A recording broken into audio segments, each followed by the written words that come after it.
அன்பான மிதுனராசி நேயர்களே, ஜென்ம குரு 7-10 குரு வந்து உங்க ராசியிலேயே அமர்ந்திருக்காரு. ஏன்னா ஜென்ம குருல தான் ராமர் வந்து வனவாச போன காலங்கள். அப்ப ஜென்ம குருவா இருந்தவர், அதுவும் கூட நேர்கதியில இருந்தாலும் பரவாயில்ல, வக்ரகதியில இருந்து கடந்த 4 மாதங்களா நிறைய போட்டு புரட்டி எடுத்திருக்கு. உங்க வாழ்க்கையிலேயே வந்து நிறைய கஷ்டங்களை கொடுத்து உங்களையே வந்து ஒரு பக்குவப்பட்ட மனிதராக உங்களை மாத்தி இருக்கும். இப்போதைக்கு பாக்குறப்ப நீங்க வந்து ரொம்ப வந்து பார்த்தா வேதாந்தம் பேசிக்கிட்டு தான் இருப்பீங்க. உங்க வாழ்க்கை மேல உங்களுக்கு ஈடுபாடு இல்லாம தான் இருக்கு. ஏதோ பேருக்காக இருக்கிறோம், ஏதோ கடமைக்காக இருக்கிறோம் அப்படிங்கிற மாதிரி உங்களுடைய பேச்சுல வந்து தென்படும். ஏன்னா வக்ர குரு வந்து கடந்த மாதங்கள்ல உங்களுடைய ராசியிலேயே அமர்ந்து மிகப்பெரிய ஒரு பாதிப்பை உங்களுக்கு வந்து கொடுத்துருக்காரு. மனசு ரொம்ப புண்பட்டு போய் ரொம்ப நோகடிச்சு வாழ்க்கையே வெறுத்து போறவங்க தான் இருந்திருப்பீங்க. அந்த வக்ர நிவர்த்தி தன்னுடைய நேர்கதியில வந்து அவர் வந்து இயங்குறப்ப வந்து அவருடைய பயண காலங்கள்ல வந்து மிகப்பெரிய நன்மை தரக்கூடிய அமைப்பாக இருக்குது. அப்ப இந்த காலகட்டத்துல நீங்க வந்து ஒரே இடத்துல வந்து நீங்க வந்து இருக்கக்கூடாது. அடிக்கடி வந்து பிரயாணங்களை வந்து நீங்க வந்து மேற்கொள்றது ரொம்ப நல்லது. தொழில் விஷயமாகவோ ஏதோ ஒரு விஷயமாகவோ நீங்க வந்து வாரத்துக்கு ஒரு முறையும் வெளியூருக்கு நீங்க சென்று வரணும். அப்படி சென்று வர்றப்ப உங்களுக்கு மிகப்பெரிய லாபங்களும் மனசுல ஒரு நிம்மதியும் ஒரு சந்தோஷம் அளிக்கக்கூடிய காலமாக இருக்குது. குடும்ப அமைப்புன்னு பாக்குறப்ப வந்து குடும்பத்துல சின்ன சின்ன சலசலப்புகள், ஒரு சண்டை சச்சரவுகள், ஒரு போராட்டமான அமைப்பாகத்தான் இந்த காலகட்டங்கள்ல இருக்கும். ஏன்னா 7-10 அதாவது குரு பகவான் உங்க ராசிக்கு 5, 7, 9ஆம் ஸ்தானங்கள முக்கியமான ஸ்தானங்களை வந்து பார்வை செய்றாரு. இப்போ குழந்தைகள் நீங்க சொல்றத வந்து கேட்காதுங்க.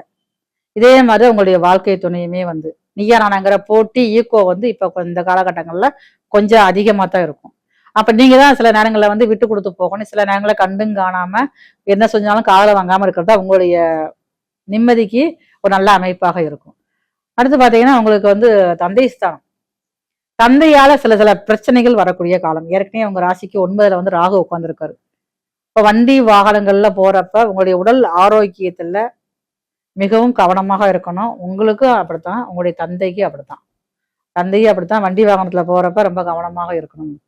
நிறைய பேருக்கு வந்து உங்களுடைய தந்தைக்கு வந்து வெளிநாட்டு போறக்கூடிய யோகம் எல்லாம் உங்களுடைய ராசிப்படி இருக்குது. அதை வந்து பயன்படுத்திக்கலாம். ஆனா உங்களுக்கு வந்து வெளிநாட்டு பிரயாணம் அந்த வாய்ப்புகள் இருந்தாலும் இப்போதைக்கு அதை நீங்க கொஞ்சம் சரி பண்ணி பார்த்தா போகணும்.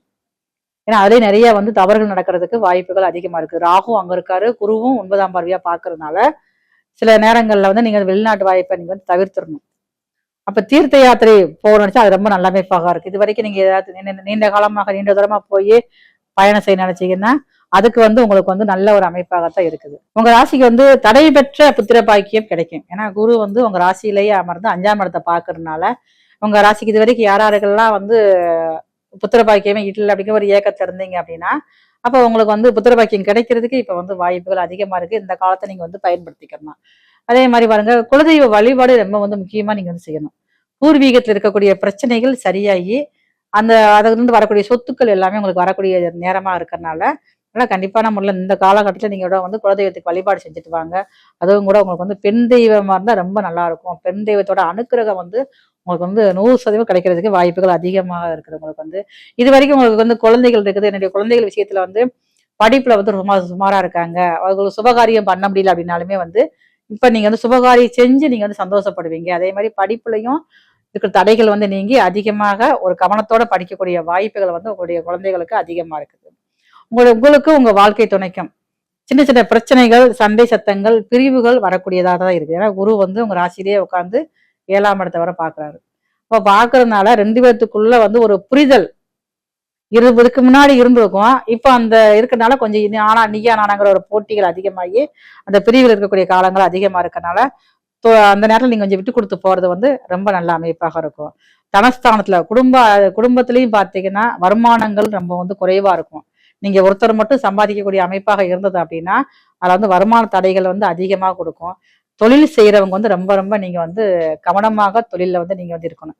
ஏன்னா 9ஆம் இடத்த குரு பாக்குறதுனால உங்களுடைய கவனம் முழுக்கவே வந்து தொழில் மேல போகாது.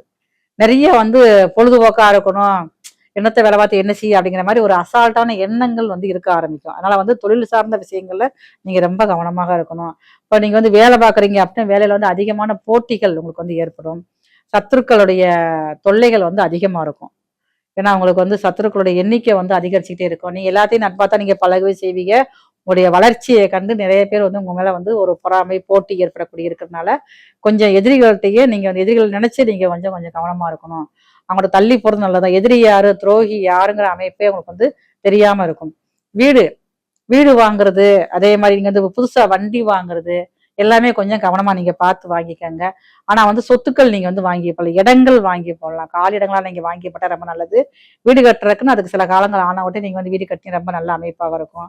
தீர்த்த யாத்திரை போறோம்னா இப்ப ரொம்ப நல்லது. முடிவு பண்ணா நீங்க கண்டிப்பான முறையில போயிட்டு வாங்க. நீண்ட காலமாக போகக்கூடிய வாய்ப்புகள் இருந்ததுன்னா கண்டிப்பா நீங்க வந்து பயன்படுத்திக்கங்க.